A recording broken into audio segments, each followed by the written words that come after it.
Hello friends, எல்லாருக்கும் ஒரு பெரிய வணக்கம். இன்றைக்கி நம்ம ஒரு சூப்பரான வீடியோ பார்க்க போகிறோம். மீஷோ அன்பாக்சிங் வீடியோ தான் இது. அது மட்டும் இல்லைங்க, ஒரு டாப் வந்துட்டு நம்ம ஆர்டர் போட்டு வாங்குகிறோம் இல்லையா, அது எப்படி ஃபிட்டாக நமக்கு ஸ்டிச் பண்ணலாம் அப்படின்னு சொல்லிட்டு யூஸ்ஃபுல் டிப்ஸோடு நம்ம பார்க்க போகிறோம். இது வந்துட்டு பார்த்திங்கன்னா டெய்லரிங் சேனல் கிடையாது. இது ஜஸ்ட் எனக்கு தெரிஞ்சதை உங்களுக்கு நான் ஷேர் பண்ணுறேன், அவ்வளோதான். இந்த டாப் வந்துட்டு 300 ருபீஸ்க்கு வந்துட்டு மீஷோவில் வந்து பர்ச்சேஸ் பண்ணியிருந்தேன். குவாலிட்டி வைஸ் வந்து பார்த்திங்கன்னா ரொம்பவே சூப்பராக இருந்துச்சு. நல்லா காட்டன் டாப். இது டிரான்ஸ்பரண்ட்டாக இந்த மாதிரி தோணுச்சு, ஆனால் ஒன்றும் பிரச்சனை இல்லை. இது வந்து பியூர் காட்டன்னால வந்துட்டு தண்ணியில் நனைச்சி நம்ம போடும்போது அகெயின் வந்துட்டு சிங்க் ஆகும், அதாவது சுருங்கும். அப்போது வந்துட்டு இந்த டிரான்ஸ்பரண்ட் வந்து இருக்காது. கையில் வந்துட்டு நெட் பேட்டர்ன் கொடுத்துருந்தாங்க, ரொம்பவே அழகாக இருந்தது. நான் போட்டு பார்த்தப்போ வந்து பார்த்திங்கன்னா பயங்கர லூஸாக இருந்துச்சு.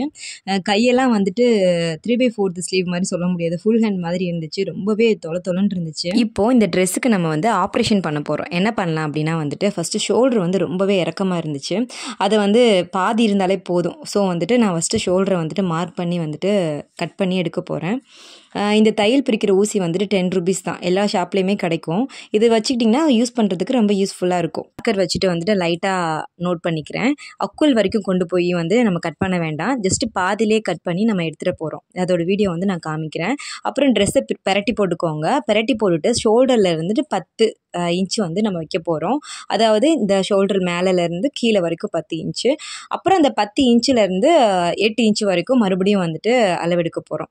இந்த மாதிரி நோட் பண்ணிக்கோங்க. நான் காமிச்சிருக்கேன் இல்லையா, இது பேக் சைடு, ட்ரெஸ்ஸோட பேக் சைடு. இந்த மாதிரி நோட் பண்ணிவிட்டு வந்துட்டு நம்ம இதை வந்து ஸ்டிச் பண்ண போகிறோம். இப்போ கட் பண்ண பாட்டெலாம் தனியாக எடுத்து வச்சுக்கலாம். நெக்ஸ்ட்டு வந்துட்டு கையை வந்து ஆப்ரேஷன் பண்ண போகிறோம். கை வந்து ரொம்ப லென்த்தாக இருக்குது. இவ்வளோ லென்த்தாக போட்டோம் அப்படின்னா வந்துட்டு கொஞ்சம் ஃபேட்டாக தெரிகிற மாதிரி நமக்கே தோணும். ஸோ வந்துட்டு சென்டர் பாயிண்ட் இருக்கு இல்லையா, அதில் கட் பண்ணி நான் நெட்டோட அட்டாச் பண்ணியிருக்கோம் இல்லையா, அதையும் கட் பண்ணி பிரிச்சுட்டு எடுத்துகிட்டு நம்ம ரெண்டையும் ஜாயின் பண்ண போகிறோம். பார்த்தீங்கன்னா நான் வீடியோவில் காமிக்கிறேன். நான் பேசுகிறது புரியலனா கூட வீடியோவில் பார்த்தீங்கன்னா உங்களுக்கு புரியும். என்கிட்ட மிஷின் இல்லை, நான் எப்படி ஸ்டிச் பண்ணுறதுன்னு எனக்கு தெரியாது அப்படின்னு நீங்கள் நினைச்சிங்க அப்படின்னா வந்துட்டு நீங்கள் ரெகுலராக யார்கிட்ட கொடுப்பீங்களோ அவங்ககிட்டயே வந்துட்டு இந்த மாதிரி சொல்லி கொடுத்தீங்க அப்படின்னா அவங்களே பர்ஃபெக்டாக தைச்சு கொடுப்பாங்க. நம்ம எந்த வேலை செய்யறோங்கிறது முக்கியம் இல்லைங்க, செய்யற வேலை மனசுக்கு பிடிச்சி செய்யறோமா அதான் முக்கியம். இத பாருங்க, இங்க சந்தோஷம் இருந்தா எங்க போனாலும் சந்தோஷம் தான். இங்க சந்தோஷம் இல்லைன்னு வச்சுக்கோங்க, எங்க போனாலும். என்னோட வீடியோ கொஞ்சமாவது பிடிச்சிருந்துச்சுன்னா மறக்காமல் லைக் பண்ணிடுங்க. தேங்க்ஸ் ஃபார் வாட்சிங் ஃப்ரெண்ட்ஸ்.